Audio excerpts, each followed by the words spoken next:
Hello there, my children's church friends. I'm excited to see you today. I didn't get to see you guys last week.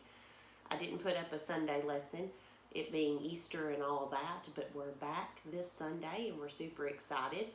We are starting a new set of lessons this Sunday, a new sermon series, and every Sunday we will have a lesson together, and it will be on the Facebook page and on the church website and on the YouTube channel, which is CUMC Tube.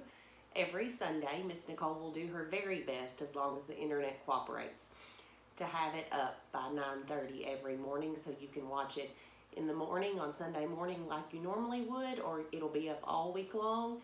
So just whenever you can fit it in. I know that you guys have school that you're doing at home right now.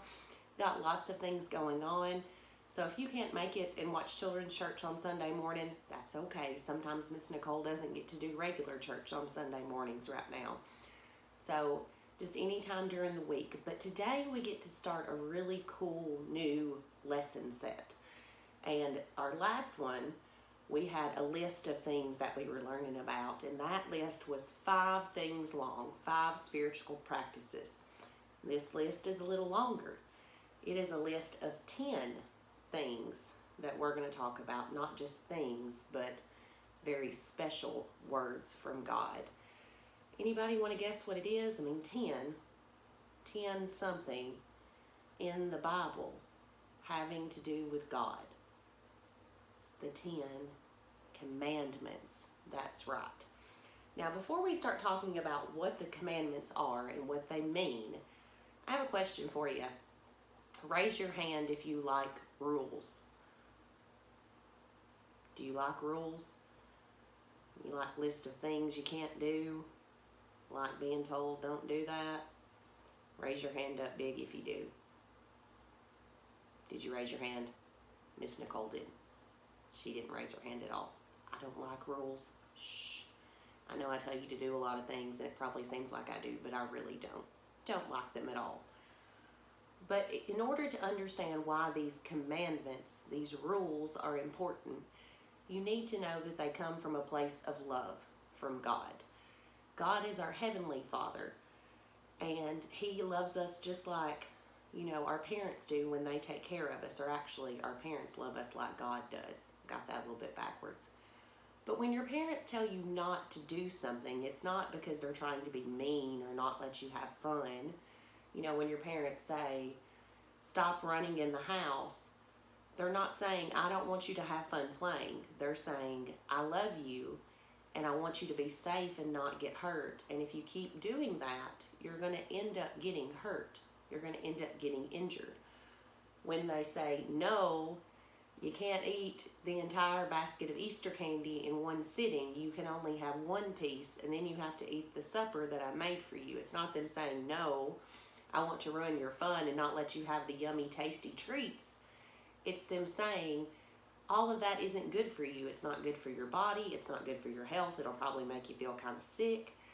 And I want you to be healthy and well. And I want you to be taken care of because I love you. And God's rules, God's commandments are exactly the same way. Sometimes they can feel a little bit, not fun.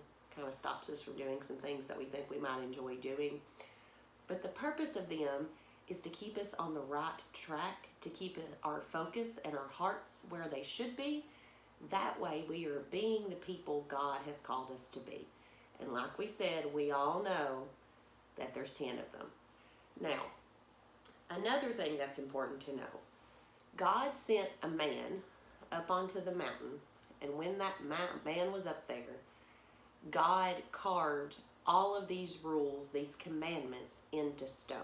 And that man's name was Moses. That's right. Now, it's important to understand that whole carve them into stone thing. When I make a list of things, and I do this sometimes it's rules, sometimes it's things to do, I normally use a piece of paper and a pen, and I write the things down. That's not what God did. God took a stone tablet that Moses had, made out of stone, rock, hard, and he didn't just like take a marker and write it on there where it could be washed off. He carved it. He engraved it into that stone tablet. So do you know what that means? My paper list here, number one, I could take my pen if I wrote something on it, and I could mark it out if I wanted to change it. Or if I wanted to get rid of it, I could tear it up and make it go away. Even if I had a rock, a stone, if I chose to just use my marker here to write on it, I could probably, this is a washable marker, so I could go get some soap and water, scrub it off. But God didn't do that. Oh no. God actually engraved, carved these commandments into that stone. So do you know what that means? They never change.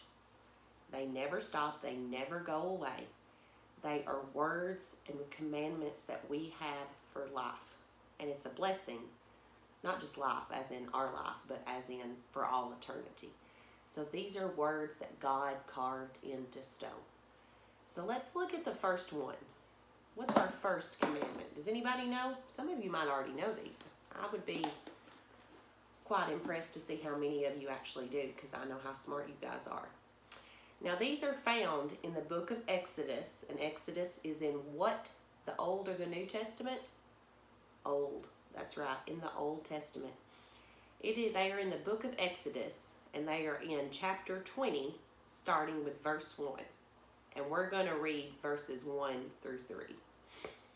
Then God gave the people all these instructions.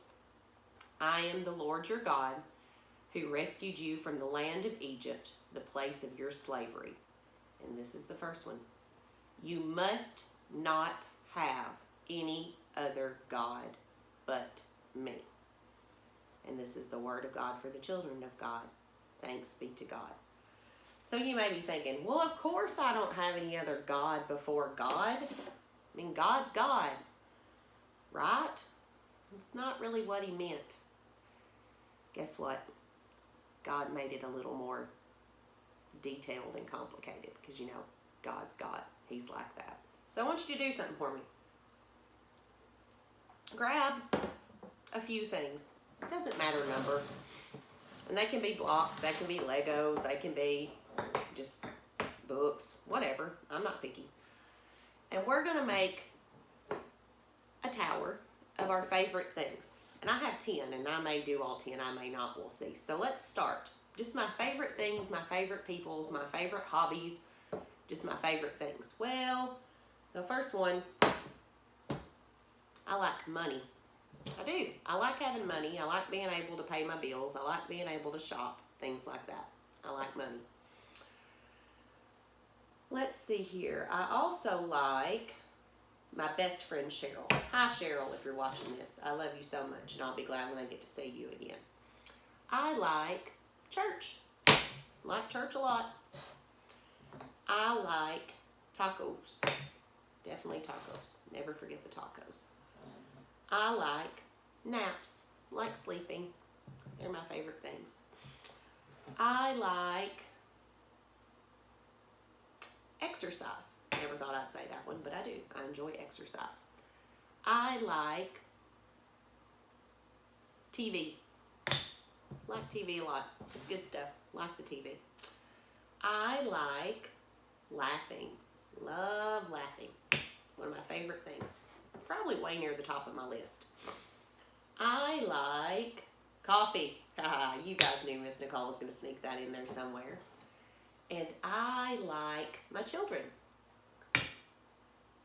This is my tower, my list of things I like a lot, the things I love a lot, actually. And these things are great. And they're wonderful. All those things I listed are good things. They're things that are good for me. But the question is, what is at the top? What is at the top of that list of things I love, things that I spend my time on, things that I focus my importance on, things I put at the forefront, at the front of everything I do? And all of these things are great. But I got to make sure that at the very top is God. He's at the very top of all of that. I can love all those things. I can work hard for them. I can spend my time on them. I can enjoy them. But if I use these things to distract me from God, and God ends up about right here in my list instead of at the top where he's supposed to be, that's where I'm messing up. And yes, there are some religions and things like that where they say, you know, there's another God besides God, or, you know, they worship something else, but that's not really what that commandment's talking about. That commandment's not talking about other gods and religions, really. It's talking about all the things that we use to put God, and that are used to distract us from God being at the top of our list. So maybe that's something that we need to think about this week as we look at the things we're doing. Because we've got lots going on right now. Are we really putting God way at the top? Or are we so distracted that while a few things we are kind of putting to the side for God, a few more of them we're using to distract us and sticking God somewhere in the middle of that importance chain? Because that's not where God belongs. God always belongs at the very top. So this is what I want you to do. When you think about that rule this week, don't think of it saying, thou shalt have no other gods before me. Thou must not have no other gods before me. Think of it as, you should put God at the top. Because when you do, everything else falls into line. And I think it would be fun during this series if you guys maybe made your own little list of these commandments somewhere in your house.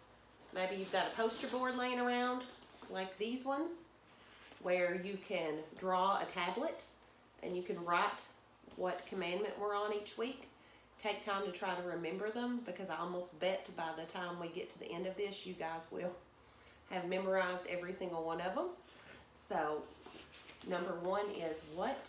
Let's make sure we know it one more time. Thou must not have any other gods before me. That's the first of the 10 commandments. I hope you guys enjoyed our lesson. I hope you're going to have a great week. If you want to share in the comments on this any pictures of your tablets that you've made that have the list of your commandments on them, or maybe the things that you realize are distracting you from God and that you're putting above him, it would be wonderful. And otherwise, I will see you guys next week. Have the best week. Love you so much. And 1, 2, 3. God bless me and you. Love you guys. See you next Sunday. Bye.